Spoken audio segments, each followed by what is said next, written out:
Bonsoir. Alléluia. Merci Seigneur. Il semble avoir un petit problème de connexion. Bonsoir. Donc, ce soir, l'enseignement de quel pain nourris-tu ta vie? Merci Seigneur. Je vais faire la distribution des liens entre-temps. Merci Jésus. On va attendre aussi que différentes personnes se loguent aussi. Alléluia. Bon, merci Seigneur. Alléluia.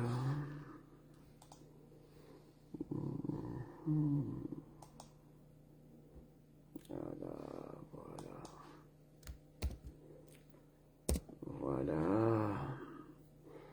Merci Seigneur. Alléluia. Gloire à Dieu. Hop, on va juste relever. Mais bon. Voilà. Bon, petit problème avec mon écran. Bonsoir. Alléluia. Donc, de quel pain nourris-tu ta vie? Je vais faire la description des liens entre-temps. Voilà.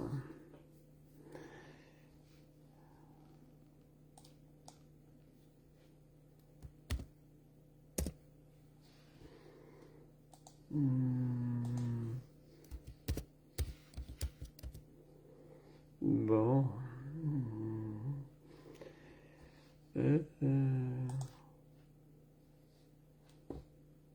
Voilà. On va commencer d'ici 1 minute. Bonsoir, Monique.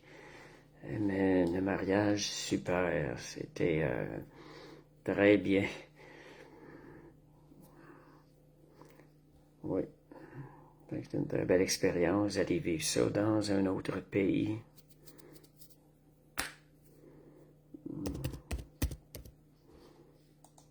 Merci Seigneur.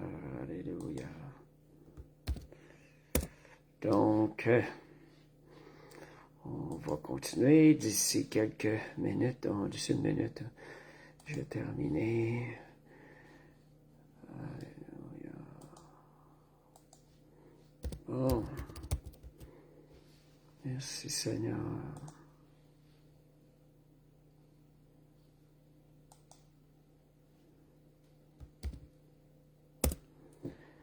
Voilà. Bon, on va commencer bientôt. Bonsoir Philippe. Bonsoir Linda. On va commencer. Voilà. Bon. Merci Seigneur. Alléluia. Donc, de retour d'un voyage à Budapest. C'est un endroit qui me semble méconnu des Québécois. Je n'avais jamais entendu parler, mais c'est un très bel endroit à visiter. Personnellement, j'ai trouvé qu'il y avait plus au niveau de l'architecture. C'était quelque chose qui était encore mieux que ce que j'avais déjà vu en France. Pour ceux que ça l'intéresse un jour d'aller visiter, ce serait un bel endroit. La raison, c'est que mon garçon s'est marié, célébrer ses noces à cet endroit avec une Hongroise. Fait que j'ai appris un peu de la culture hongroise aussi. Donc, on va commencer par la prière. Merci Seigneur. Sa femme, elle s'appelle Patricia ou Patsy.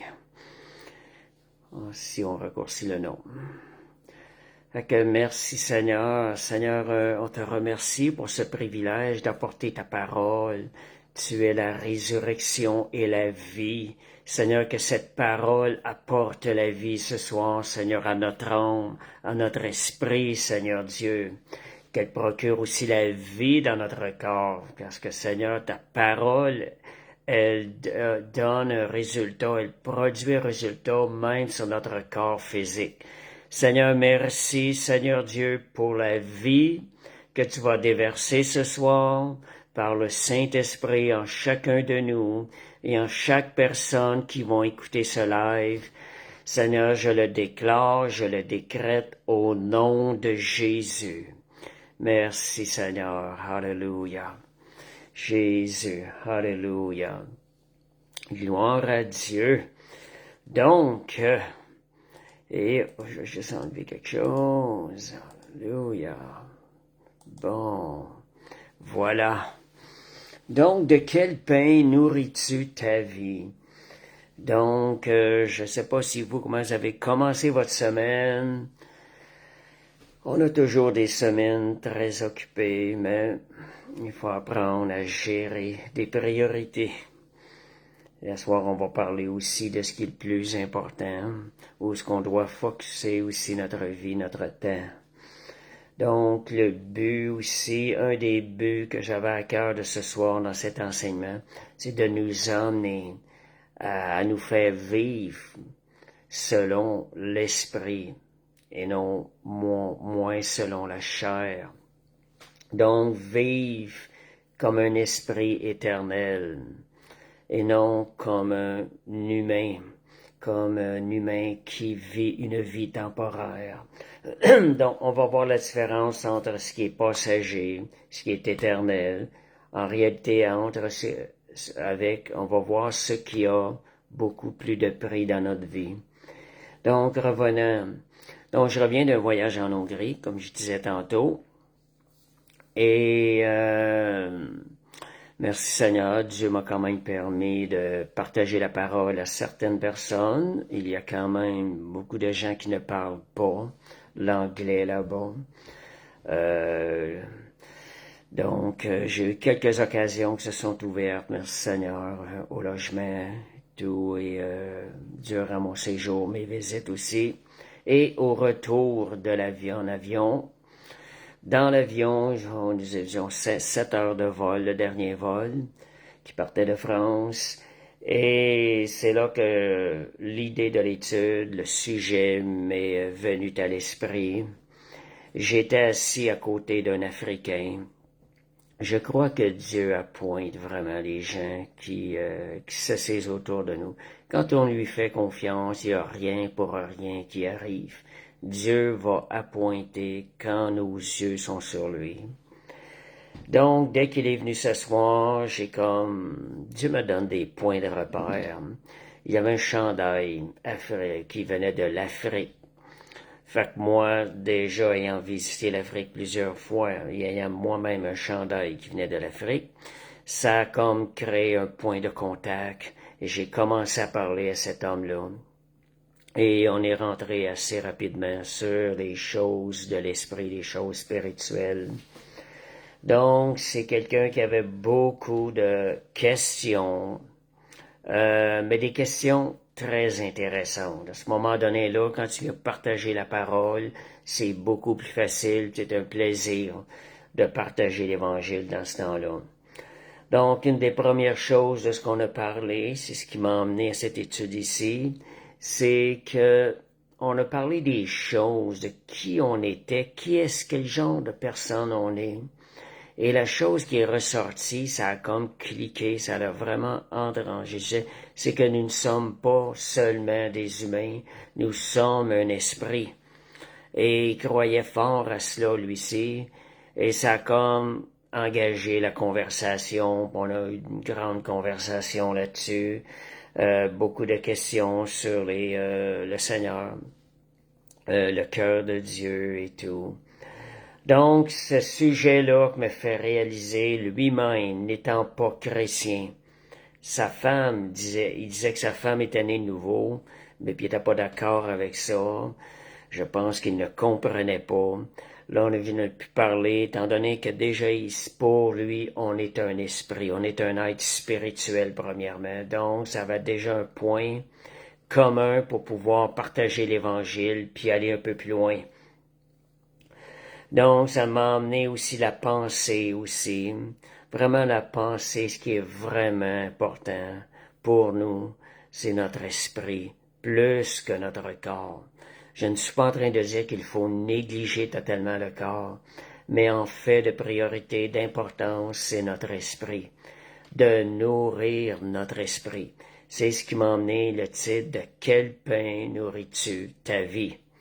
Puis après avoir partagé, j'ai été conduit dans Jean 6, où on nous parle du pain de vie. On va le voir dans l'étude aujourd'hui. Donc, je vous donne un peu un aperçu de l'étude qui s'en vient. Donc, comment vit-on notre vie aujourd'hui? Comme un esprit qui est né de Dieu, juste placer là, ou comme un homme qui est pas né de l'esprit. On sait que Jean 3.3 nous dit, si tu ne nais de nouveau, si tu ne nais d'eau et d'esprit, tu ne peux entrer dans le royaume de Dieu. Et Jésus a bien dit, c'est pourquoi il faut que tu naisses de nouveau.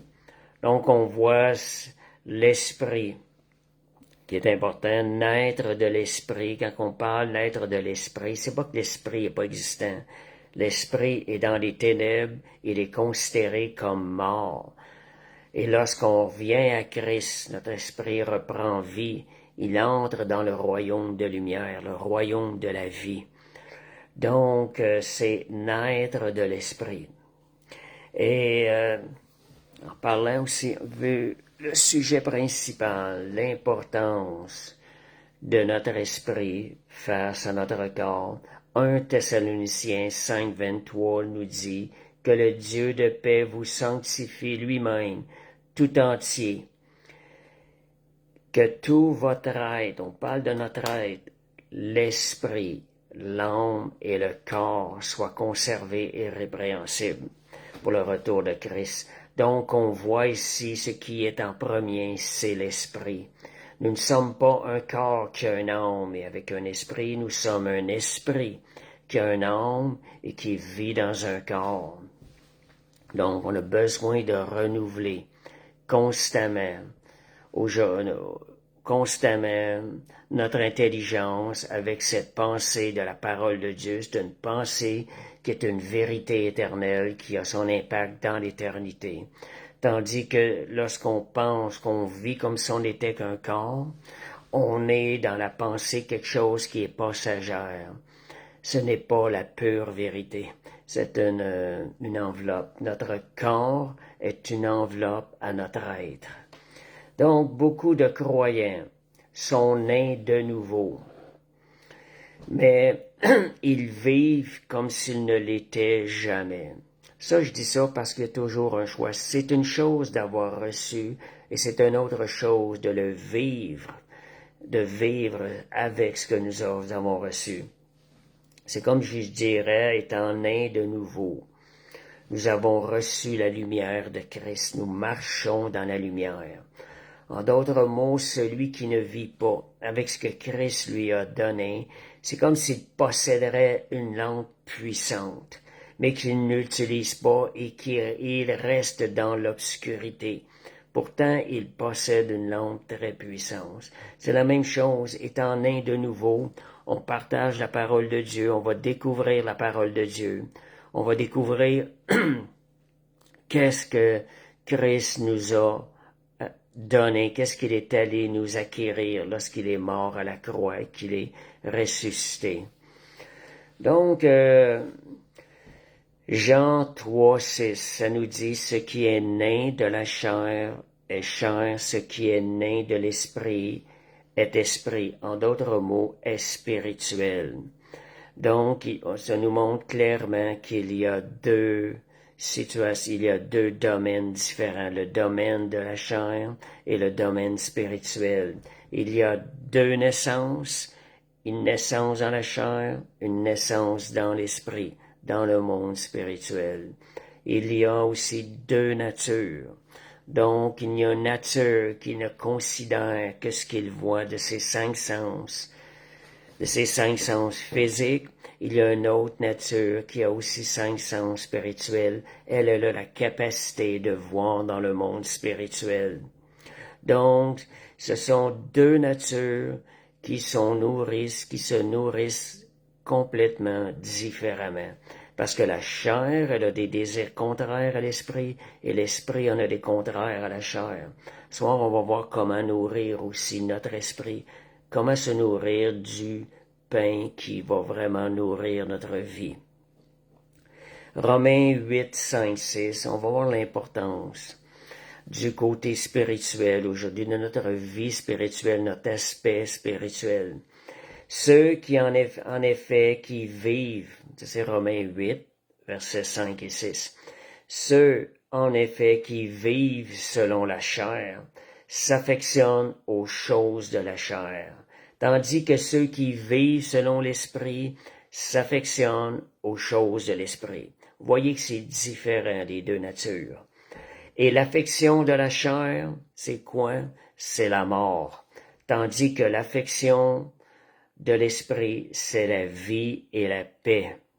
Donc, on a tout intérêt à marcher dans l'esprit.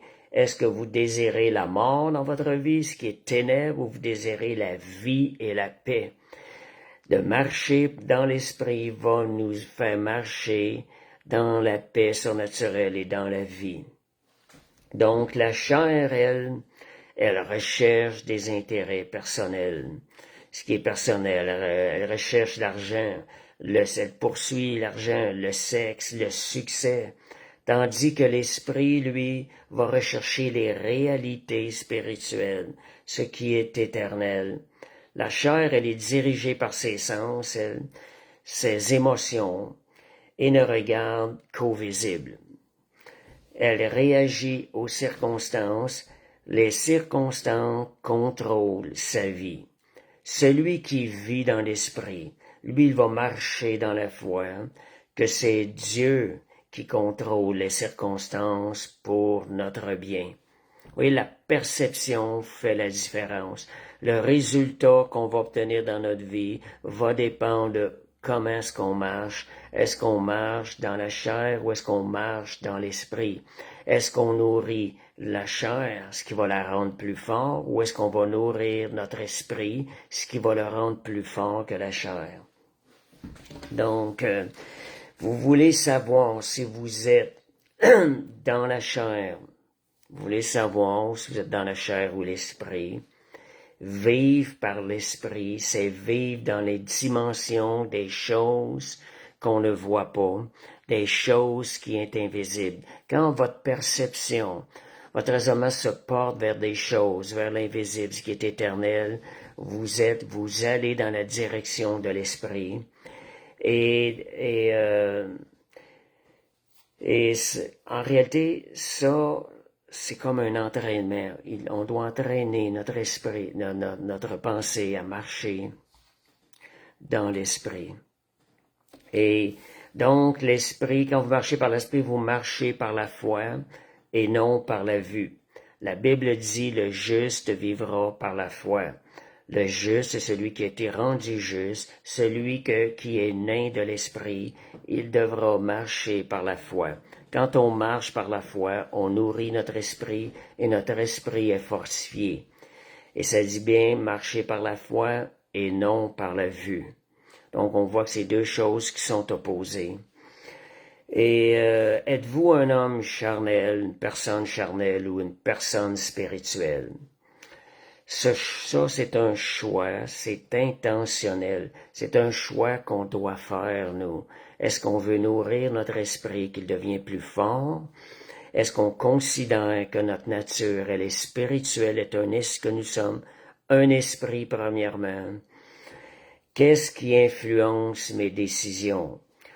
Donc, quand je vous disais le choix qui est à faire, le choix que vous allez faire va influencer vos décisions. Le chrétien qui vit dans la chair, c'est un peu comme un chrétien qui vit dans le désert. Le peuple d'Israël, les Hébreux, avaient quitté l'Égypte, traversé la mer Rouge, donc ils étaient, ce qui compare aujourd'hui, nés de nouveau.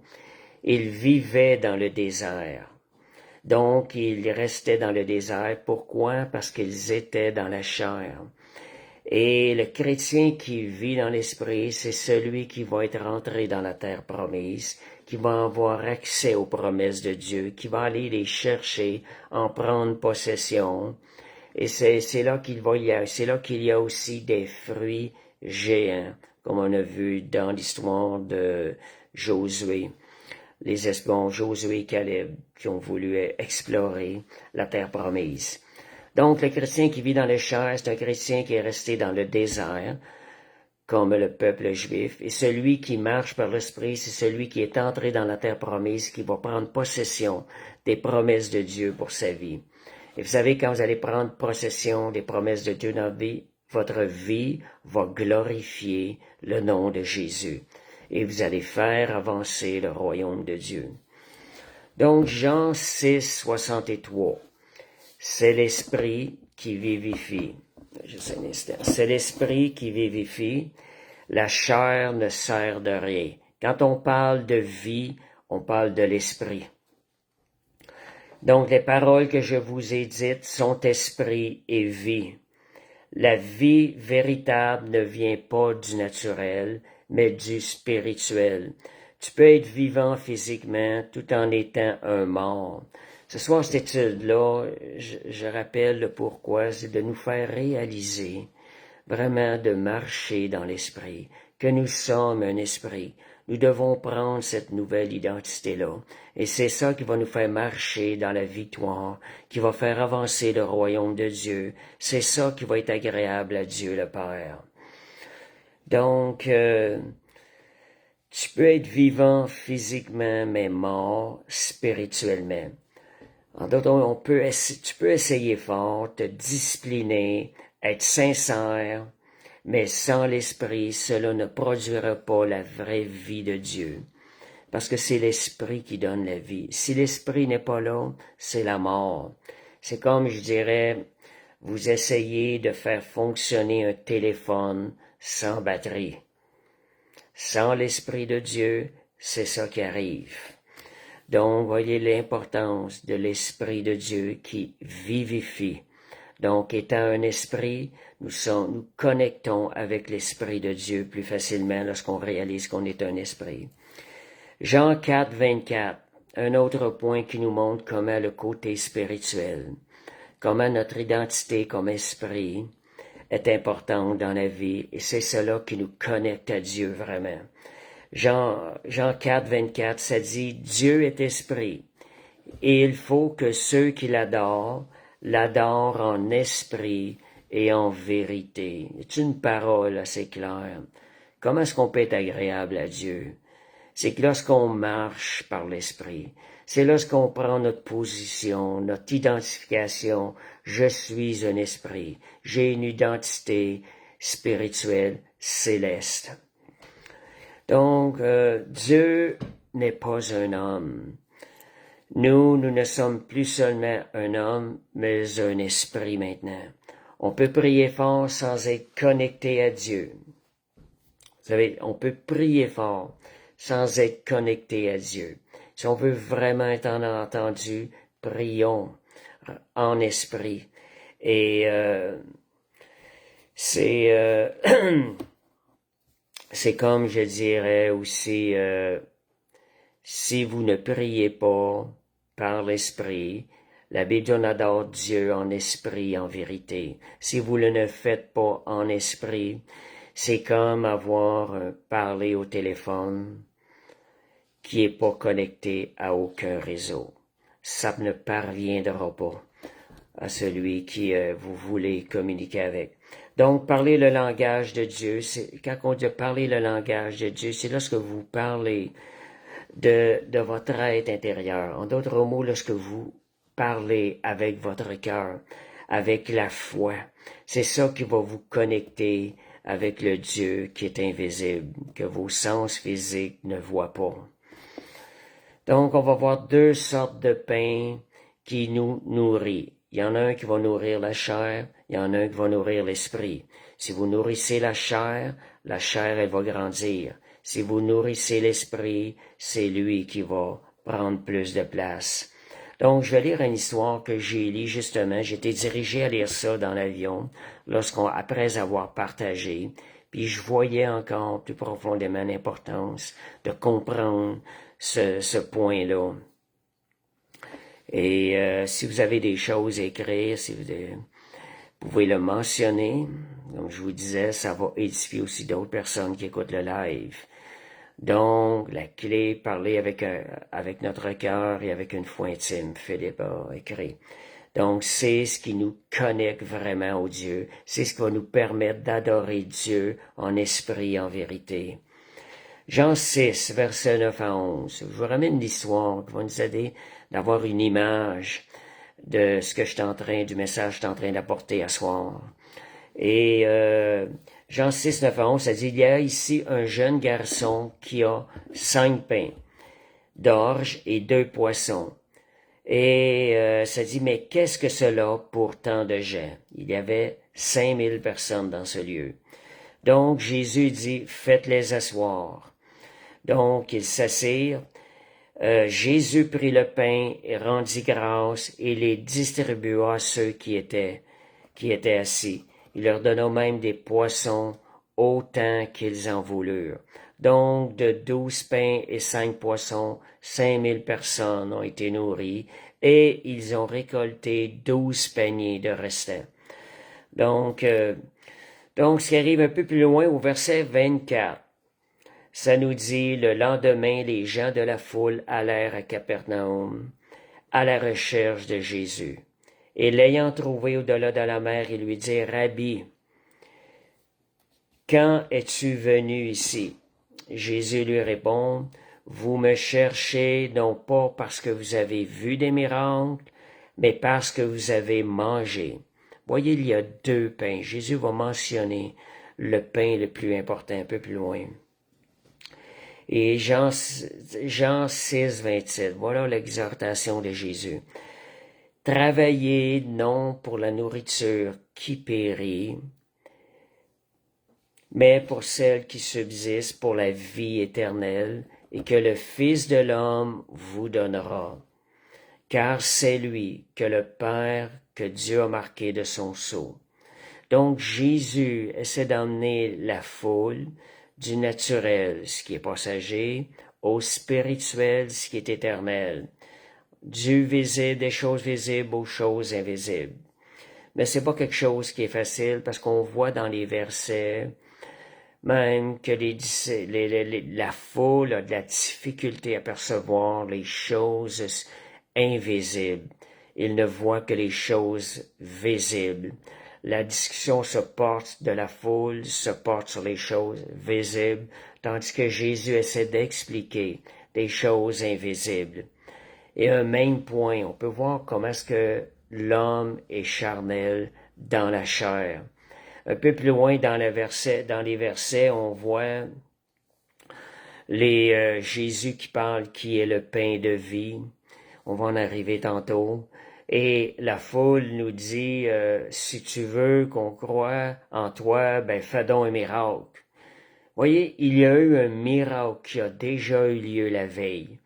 Une foule de 5000 personnes qui a été nourrie par 12 pains et 5 poissons.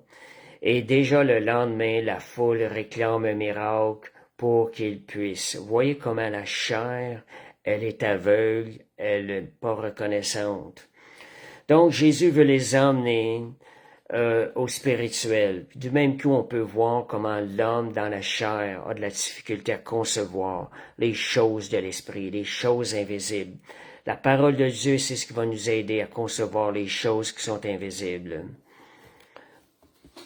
Donc, oui, parce qu'ils ont faim, Nadia. Tu connais ça, c'est quoi avoir faim? Donc, Jean 6, 35. Et Jésus leur dit, « Je suis le pain de vie. Celui qui vient à moi n'aura jamais faim. Celui qui croit en moi n'aura jamais soif. » Donc, Jésus est en train de nous donner la solution. C'est quoi le pain qui nourrit, le vrai pain de vie qui nourrit notre vie éternelle, qui nourrit notre esprit. Donc, il les amène à ne pas chercher seulement ce que Dieu peut leur donner, mais à chercher Dieu lui-même, car il est le pain de vie. Donc, moi dans ma vie, je regarde souvent, je focus sur le but final. En d'autres mots, ce que je vais dire, c'est ce que Jésus dit. Moi, je l'applique de cette façon-là. Je sonde mon cœur. Pourquoi je demande ces choses-là? Est-ce que cette chose-là va faire avancer le royaume de Dieu, autant en moi qu'autour de moi? Et est-ce que ça va faire reculer le royaume des ténèbres? Donc, si c'est oui, j'ai dit oui, Seigneur, je le réclame, Seigneur, pour ma vie. Réclamer une guérison pour notre cœur. Notre corps, c'est bon pour nous et ça donne la gloire à Dieu et ça donne une occasion de rendre gloire à Dieu et de faire avancer le royaume de lumière et de faire reculer le royaume de ténèbres. Donc, en faisant cela, lorsqu'on mange du pain de vie, lorsqu'on s'abreuve de la parole de Dieu, on est en train de nourrir notre esprit. Et notre esprit va croître. La vérité de la parole va venir faire croître notre esprit. Nous allons avoir une croissance en Jésus. Donc, quel pain? J'avais mis quelque chose sur Facebook cette semaine, question à se poser. Ce qui m'était ressorti suite au verset Jean 6, 27, que Jésus dit travaillez non pour la nourriture qui périt, mais pour celle qui subsiste pour la vie éternelle. Ça m'avait emmené à ça, c'est quel pain notre vie, elle va-t-elle révéler aux autres comme étant essentielle? Les gens vont voir de quoi on se nourrit. Le pain qui nourrit ta chair ou le pain qui nourrit ton esprit. De même que le pain soutient et maintient la vie du corps, c'est pas méchant, c'est déjà une chose. Jésus-Christ, le pain de vie, c'est ce qui va, ça va être l'unique source et véritable et indispensable à la vie de l'esprit, à la vie de l'âme. Tout autre pain va nourrir pour un certain temps, mais lui, Jésus, est le pain, lui seul est le pain qui va te rassasier pleinement et pour l'éternité. Donc, Galates 6:8 nous montre aussi les fruits, dépendant de ce qu'on va faire. Ça dit, celui qui sème pour sa chair, moissonnera de la chair la corruption. En d'autres mots, si on change les mots, si on l'adapte à l'étude, celui qui nourrit sa chair va moissonner la chair, la corruption, quelque chose qui est passager, quelque chose qui est appelé à se corrompre. Mais celui qui va nourrir son esprit va récolter des choses de l'esprit pour la vie éternelle. Il va y avoir des fruits éternels qui vont être le résultat de cela. Donc, comment est-ce qu'on peut nourrir notre esprit? On nourrit notre esprit par la parole, en la méditant. Vous voyez, première chose, la parole. On croit la parole, on la médite et on la déclare, on la proclame. Romains 12:2, ça dit « Soyez transformés par le renouvellement de l'intelligence. » En lisant la parole de Dieu, on va être transformé. Notre intelligence va être transformée. Et ça dit l'importance de la parole, ça dit l'homme. Matthieu 4:4. L'homme ne vivra pas de pain ni de hot dog seulement, mais de toute parole qui sort de la bouche de Dieu. Je ne sais pas, est-ce que j'ai la parole comme faux? Non. C'est une parole que j'avais déjà donnée à un jeune. Je trouve ça drôle. Un enfant, des fois, il faut imager la parole davantage pour qu'il la retienne. Je me rappelle pas, une jeune fille que j'avais dit, je me rappelle pas, je pense qu'elle avait 4 ou 5 ans. Je lui avais dit cette parole-là. L'homme ne vivra pas de pain ni de hot dog seulement, mais de toute parole qui sort de la bouche de Dieu. Elle ne l'a jamais oublié, ce verset-là, jusqu'un jour elle réalise que j'avais rajouté quelques mots. Fait que c'est ça. Donc, on nourrit notre esprit par la parole de Dieu. On a besoin d'être nourri par la parole de Dieu. Donc, deuxième chose, comment peut-on nourrir notre esprit? C'est par la prière et la communion avec Dieu. Ça, parfois, c'est un peu plus difficile pour certains. C'est là qu'on doit rentrer en relation avec le Seigneur et avoir une relation à double sens.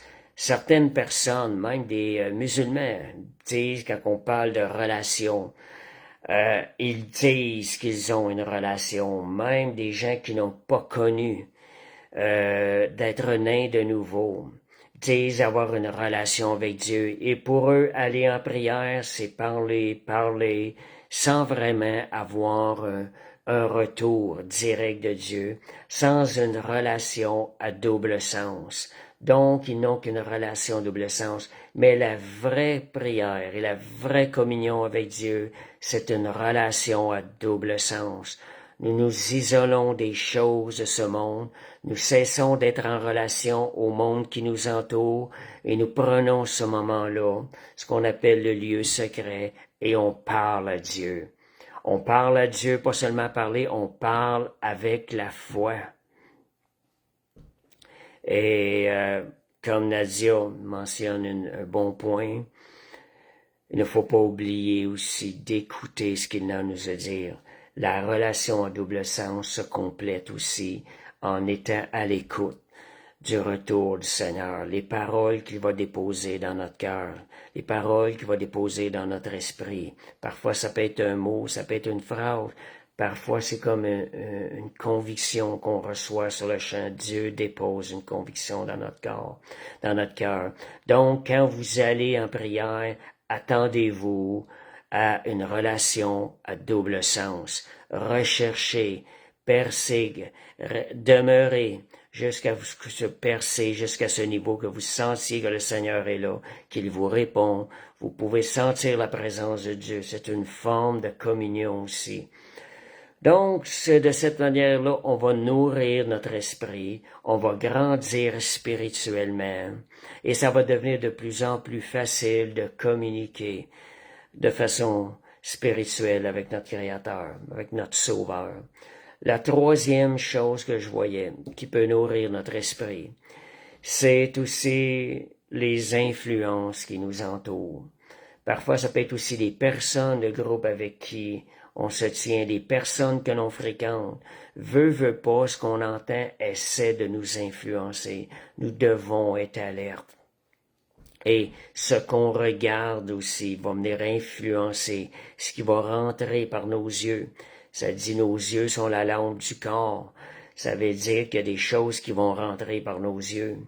Et ce qu'on va écouter, la même chose, c'est un peu la même chose que les yeux. Ça vient influencer. Ce sont des paroles. Il y a des puissances dans la parole. Les paroles qu'on laisse entrer, qui ne viennent pas de Dieu, elles vont venir nous influencer. C'est là qu'il faut mettre une garde à nos pensées. Et quand j'ai dit, on voit souvent dans la Bible une garde à notre cœur, mais moi je dirais une garde à nos pensées. Avant même, ayez une première garde à vos pensées, puis après ça une garde à votre cœur. C'est bien important parce que cela, il va avoir un résultat. Soit notre esprit va grandir spirituellement. Pas notre esprit, mais nous allons grandir spirituellement. Ou pas, comme je vous disais, ceux qu'on fréquente aussi. C'est bien important. Il y a une atmosphère que des gens dégagent. Il y a une atmosphère spirituelle qui est dégagée par les personnes. Fait que soyons attentifs à là. Soyons, vous savez, quelqu'un qui est dans le monde n'a pas l'esprit de Dieu. Il y a des chances qu'il soit influencé par des démons autour, des esprits. Donc, soyez attentifs, faites attention, toutes ces choses-là. Et quand je dis ce qu'on voit, ça peut être des images aussi, ça peut être lorsqu'on est sur les réseaux sociaux. Faites attention à ça. Donc, illustration, je vais vous donner une illustration des deux mots, juste pour vous montrer l'importance de quel pain on nourrit notre être. C'est un vieux qui disait à son petit-fils, « Il y a deux loups en toi.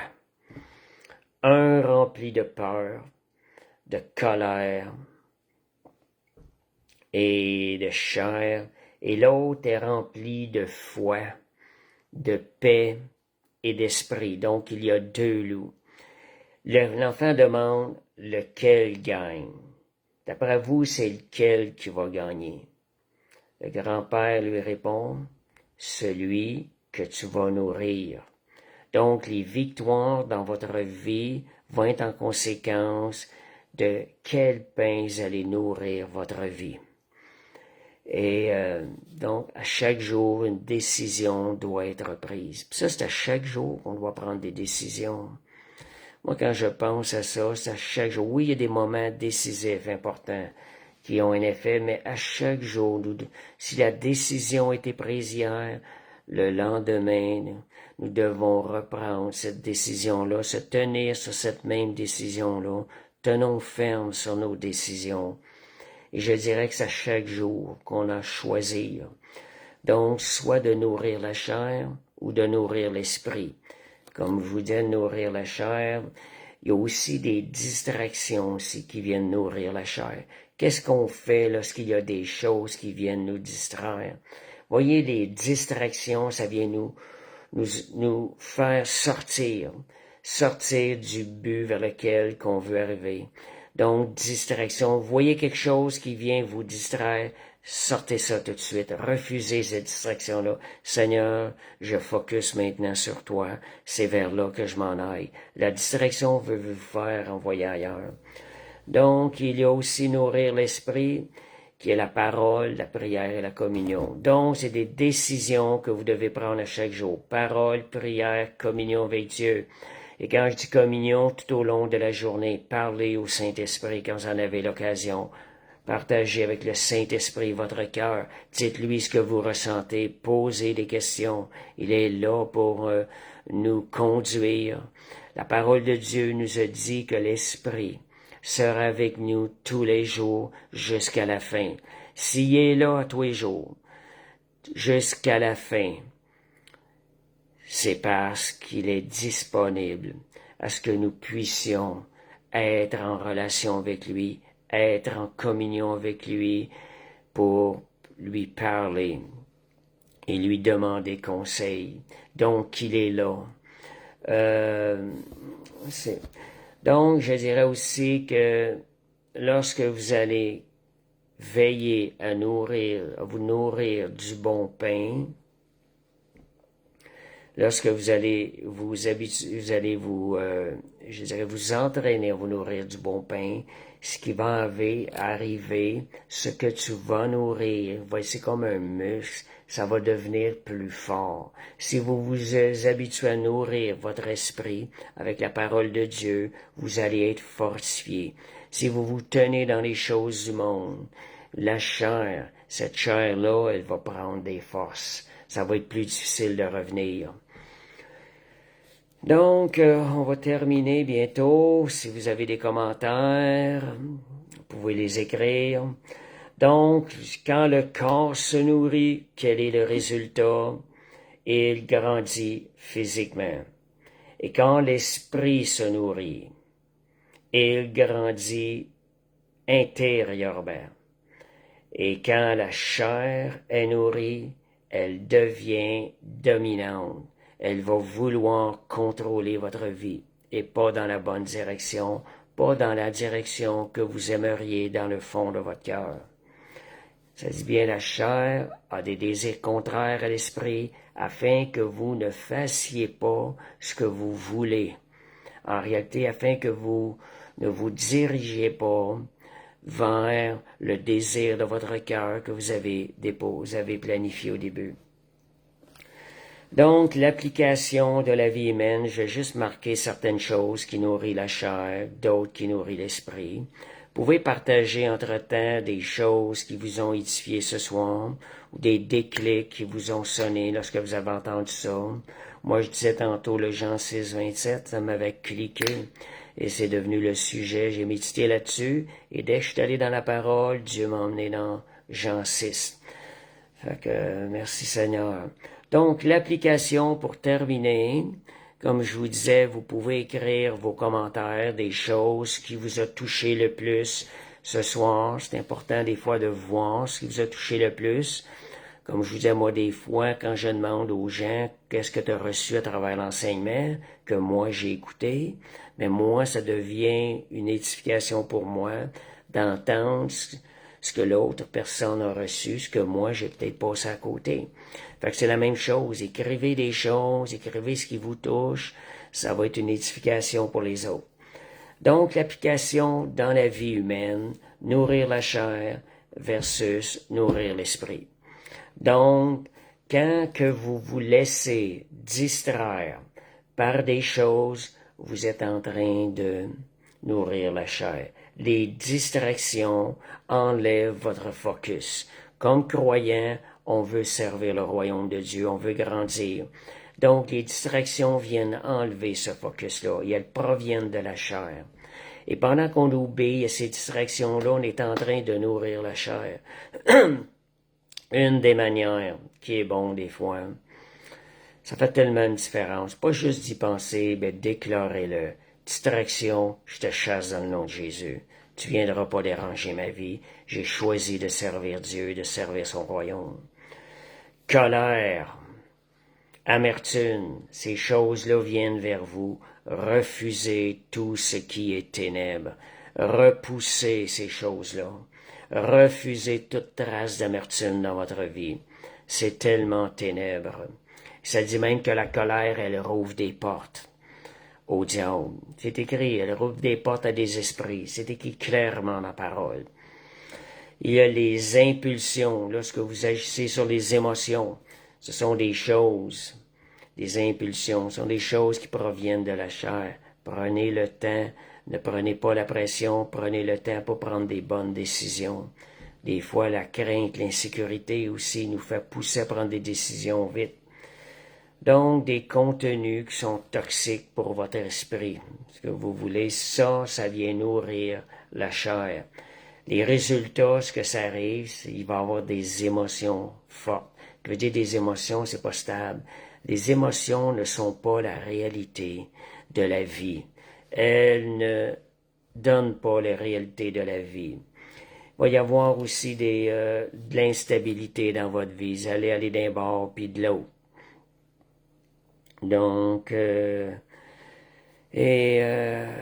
donc Philippe mentionne la différence entre le pain de farine intégrale pétri à la main, Ézéchiel, et le pain blanc blanchi sucré avec levure chimique, transformé pour le plaisir. Je vois pas tout. Je le vois peu. Donc, il y a des quand même, merci Seigneur. Donc, vous voyez un peu que il y a du bon pain, puis il y a le pain qui est pétri à la main. C'est le pain qui a mis du temps à être fait, c'est ce qui va être bon pour la santé. Tandis que l'autre, qui est fait avec le chimique, c'est tout le temps dans un but qui est de faire de l'argent, qui n'est pas pur. Donc, si on regarde maintenant les résultats, juste de nourrir la chair, une dernière chose que j'avais mentionnée, c'est que les désirs charnels vont avoir plus de place, ils vont vous dominer dans votre vie si vous nourrissez la chair. Donc, c'est ce verset-là, souvent, je reviens avec ça, on devient esclave de ce à quoi on obéit. Si on obéit à la chair, elle prend des forces. En obéissant à la chair, on la nourrit. Donc, si on obéit à l'esprit, notre esprit va prendre des forces, il va être fortifié. Donc, alléluia. C'est ça, comme Nadia aussi, une des choses qu'on peut rajouter à la chair, c'est les sentiments. Les sentiments ne donnent pas la réalité des choses. Donc, le mot « mais » à la fin égale mensonge. Donc, ne nous fions pas à ce que la parole de Dieu déclare. Ça, c'est infaillible. Donc, comment peut-on nourrir maintenant notre esprit? Ce qui est intéressant, on va terminer avec ça. J'en ai déjà parlé un peu, mais c'est un résumé que je vais faire. la parole de Dieu. C'est clair, la parole de Dieu. Méditez-la, apprenez des versets par cœur, lisez la parole, puis lisez pas ça vite. Quand vous lisez pas vite, ça passe pas par le cœur. Il n'y a pas une transformation qui se fait. Prenez le temps. Quand j'étais dans l'avion, oui, j'avais 7 heures de vol, j'ai pris le temps de lire Jean 6 et je les relis et relis. Je méditais cette parole-là afin qu'elle produise du fruit dans mon être. Et voyez, ce que je me rappelle de l'avoir lu, il y a beaucoup de choses que qui n'avaient pas attiré mon attention. En le lisant lentement, en méditant la parole, plus de choses ont attiré mon attention. J'ai reçu plus du message de Dieu que de l'avoir lu. Donc, ce qui nourrit notre esprit, c'est aussi la vérité, de marcher dans la vérité, refuser les mensonges. Aujourd'hui, il y a tellement de mensonges publiés partout sur les réseaux sociaux.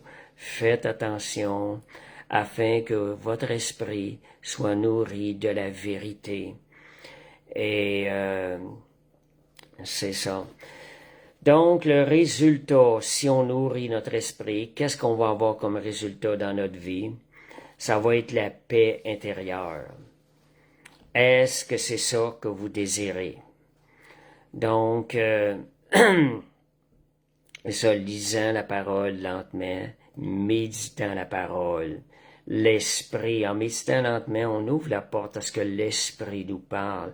Je dirais plutôt, il veut toujours nous parler à entendre la voix de l'esprit, entendre le message de l'esprit. On va discerner le message de l'esprit si on prend le temps de lire et de relire la parole. Laissons l'esprit travailler pendant qu'on lit la parole. Donc, le résultat, si on nourrit notre esprit par la parole de Dieu, puis on a mentionné la relation tantôt, puis aussi par ce qu'on voit, entend et tout, ce qui est autour de nous, c'est ce qui va nourrir notre esprit. Il va y avoir du discernement. Si on nourrit notre esprit, on va être plus sensible à voir ce qui est bien et ce qui est mal. On va avoir une meilleure maîtrise de soi, parce qu'on va s'être exercé.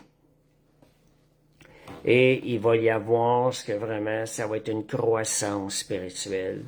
On va grandir en gloire devant le Seigneur et devant les hommes aussi. Donc, voyez les bienfaits, on a tout à gagner, à nourrir notre esprit, à réaliser que la chair, c'est la mort. L'esprit, c'est la vie. L'esprit vivifie. Donc, on termine avec ça. Fait que merci Seigneur. Donc, mon objectif était un peu de nous sensibiliser à vivre plus comme un être spirituel, comme étant un citoyen céleste. En réalité, éveiller notre esprit, être plus sensible à cette réalité-là de la vie, qu'on est un esprit, qu'on est un être spirituel, et que cet être spirituel-là a besoin d'être nourri, et être nourri de la bonne manière, qu'elle a besoin d'être nourrie du bon pain. Fait que merci Seigneur, si vous avez d'autres commentaires, vous pouvez les écrire. Fait que je vais terminer par la prière. Et je vous encourage aussi à partager ce live-là sur vos réseaux sociaux. Prenez toutes les occasions possibles de partager des messages qui pourraient édifier les gens. Donc, merci Seigneur pour ce message, Seigneur Dieu. Seigneur, que tu nous as donné, Seigneur. Merci de ce que tu es fidèle à nous donner une nouvelle parole à chaque semaine pour les lives. Père, je veux te remercier. Et Seigneur, je prie que cette parole-là, ce soir, porte du fruit abondant dans la vie de ceux qui vont l'écouter, de ceux qui vont l'entendre, Seigneur Dieu. Seigneur, comme les fruits géants qui étaient produits dans la terre promise, spirituellement, que ce soit des fruits géants, édifiants dans la vie des gens qui vont l'entendre. Et Seigneur, que ça apporte une transformation dans notre vie, dans notre manière de vivre, que nous puissions avoir une croissance qui t'est agréable, Seigneur Dieu. Oh, merci, Père Céleste.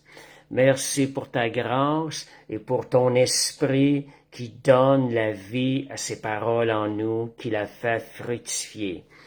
Au nom de Jésus, Amen. Fait qu'on termine avec les annonces et l'étude biblique les vendredis à 20h au 2961 rue Bélanger. On a aussi les dimanches l'Assemblée qui est à 2h30 au même endroit, 2961 Bélanger. Arrivez avant. C'est très important parce que ce sont des occasions de préparer notre cœur, puis en même temps d'avoir peut-être de partager un peu avec les frères et les sœurs. Prenez le temps de vous asseoir avant. Aussi, les mardis soirs, il y a de l'intercession dans un groupe Messenger. Si vous êtes intéressé, faites-nous le savoir. C'est à 19h l'intercession. Pour le moment, c'est 19h. Et toujours les lives, là, les mercredis à 20h, à moins qu'il y ait un empêchement là, qui arrive, ce qui peut arriver. Donc, merci Seigneur. Fait que merci à tous qui êtes là. Fait que je vais vous laisser dans la bénédiction, parfaite bénédiction de Dieu. Au nom de Jésus, je vous souhaite une parfaite soirée, des parfaites promesses qui se réalisent cette semaine et une parfaite fin de semaine au nom de Jésus. Amen.